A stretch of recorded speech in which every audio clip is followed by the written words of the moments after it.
Assalamualaikum warahmatullahi wabarakatuh. Selamat datang di channel Warta Misteri. Bagaimanakah kabar kalian semua? Semoga selalu diberikan kesehatan, kelimpahan rezeki, serta dijauhkan dari mara bahaya dan malapetaka. Dalam segmen malam ini, saya akan membahas tentang arwah yang melaporkan kasus pembunuhan. Sebelum kita lanjut, buat kalian semua yang belum subscribe channel ini, tekan tombol subscribe dan tekan tombol notifikasinya agar kalian tidak ketinggalan cerita seram dan pembahasan lainnya dari Warta Misteri. Tidak usah berlama-lama lagi, langsung saja kita masuk ke ceritanya.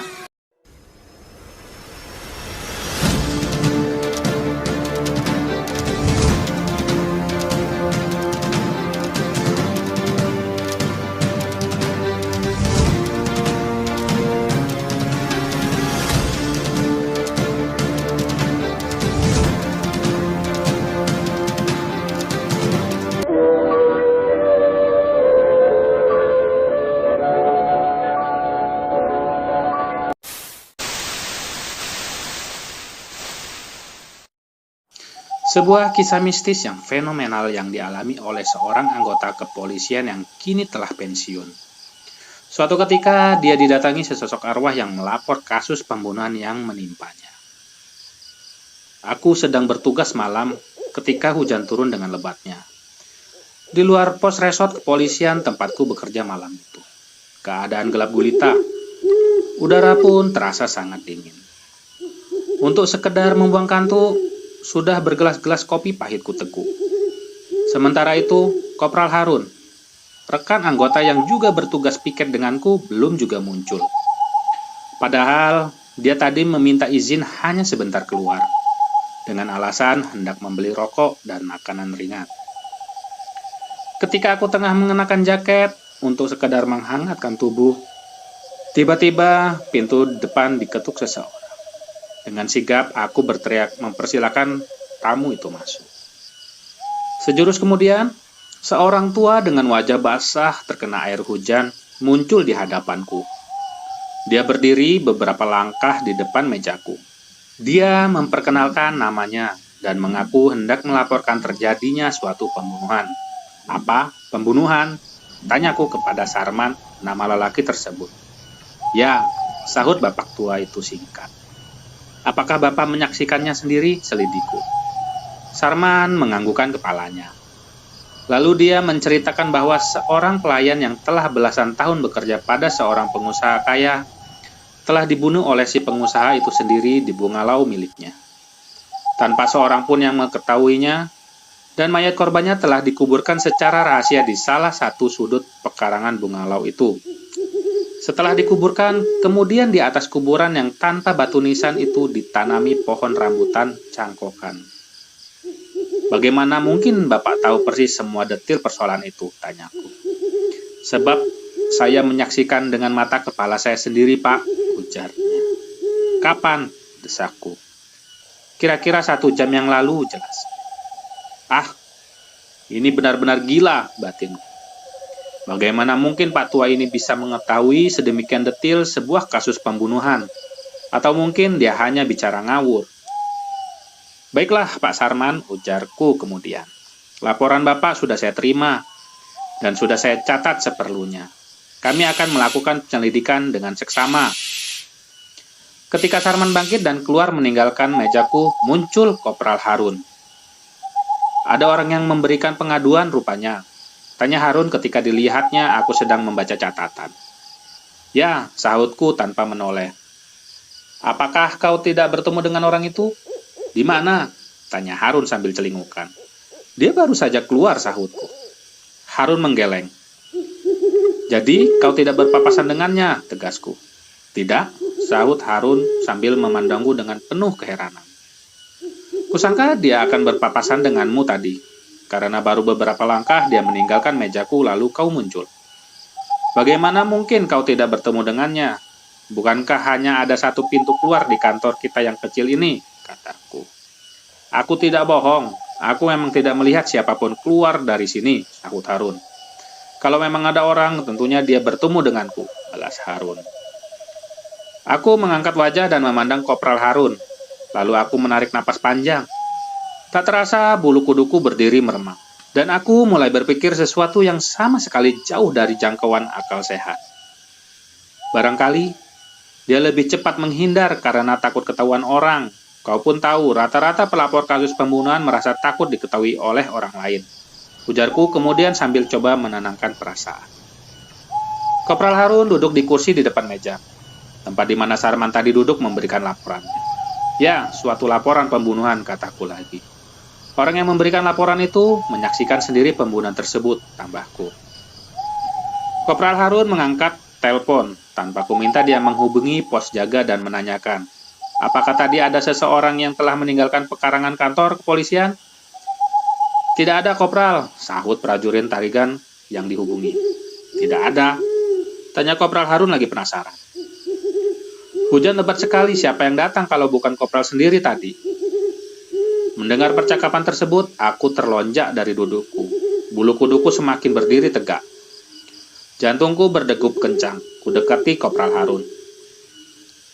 Aneh sekali kalau begitu, desisku.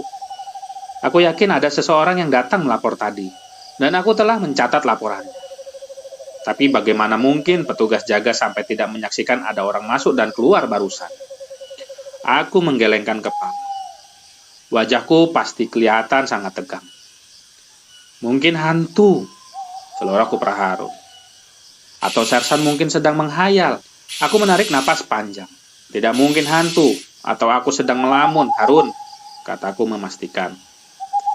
Jelas sekali orang tua itu datang kehujanan. Dia basah kuyup dan wajahnya basah oleh air hujan. Malah aku perhatikan wajahnya pusat pasi. Mungkin dia ketakutan sekali karena telah menyaksikan pembunuhan itu. Kopral Harun tidak menanggapi apa yang kukatakan. Dia kemudian duduk di kursi menghadap meja tulisnya sendiri. Hingga beberapa lama aku pun hanya ikut terdiam.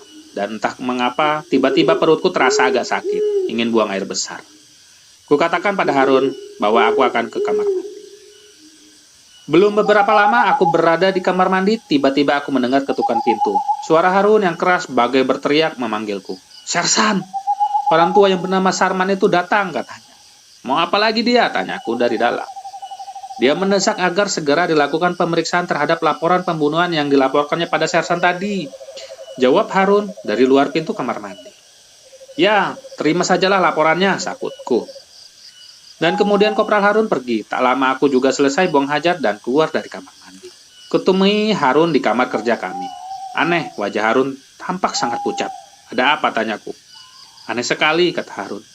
Ketika aku kembali sudah melaporkan bahwa Pak Sarman datang kepada Sersan, laki tua itu sudah tidak ada lagi. Lantas apa saja yang dikatakannya padamu, tanyaku lagi. Dia mendesak agar segera dilakukan pemeriksaan, katanya. Orang yang melakukan pembunuhan itu esok siang akan terbang ke Singapura, jawab Kopral Harun. Aku terdiam, tak tahu apa yang harus diperbuat. Jadi dia datang lagi, bukan? Ujarku kemudian bagai berkata pada diri sendiri. Begitulah kenyataannya, kata Harun. Dan aku sudah mengecek pada Tarigan yang bertugas jaga di pintu gerbang kantor. Katanya lagi-lagi tidak ada seorang pun yang masuk. Malah tidak ada seorang pun yang melintas di depan rumah jaga yang dikawalnya. Aneh bukan? Besar kemungkinan hantu atau arwah yang menjelma yang melaporkan kejadian pembunuhan itu. Entahlah, sahutku dengan bulu kuduk berdiri meremang. Lantas apa tindakan kita? Besok kita laporkan pada komandan. Namun Kopral Harun ternyata tidak menyetujui keputusanku. Dia mendesak agar malam itu juga kami melakukan pemeriksaan. Aku pun menyetujui usulan itu. Akhirnya, tanpa peduli pada hujan yang masih turun sedemikian deras, bersama satu regu anggota, kami segera meluncur ke lokasi yang ditunjukkan Sarman, sesuai laporannya. Aneh, ternyata apa yang dikatakan Sarman memang benar. Di salah satu sudut bungalau yang ditunjukkan Sarman, di bawah pohon rambutan, kami menemukan sesosok mayat yang masih baru. Mayat Sarman. Berdasarkan temuan itu, kami segera menyergap Hendarto pelakunya. Dalam pemeriksaan, Hendarto mengakui, memang dialah yang membunuh Sarman. Dan pembunuhan itu dilakukan ketika hujan sedang lebat-lebatnya. Dia melakukan perbuatan keji itu karena Sarman terlalu banyak tahu dengan urusannya. Pak Hendarto pun mengakui, setelah dilakukan penggeledahan dan ditemukan bubuk-bubuk heroin, bahwa dia selama ini melakukan perdagangan barang haram tersebut. Karena tidak ingin rahasianya bocor, akhirnya dia membunuh Sarman. Sarman sendiri adalah pelayan pribadi di rumahnya. Dia mengajak Sarman ke bungalow dan kemudian memukul kepalanya dengan benda keras. Aneh sekali, bisik batinku. Roh dari orang yang baru saja mati datang sendiri memberikan laporan tentang pembunuhan atas dirinya. Kini, kisah mistis yang cukup misterius itu sudah lama berlalu, dan aku sendiri sudah pensiun. Namun kedatangan Sarman dengan wajah pucat pasinya saat melaporkan pembunuhan atas dirinya itu tidak pernah hilang dari pikiranku. Terserah Anda untuk percaya atau tidak terhadap kisah mistis yang kualami ini. Terima kasih kepada teman-teman sekalian yang selalu menyimak Warta Misteri. Saya mohon pamit, tetap semangat dan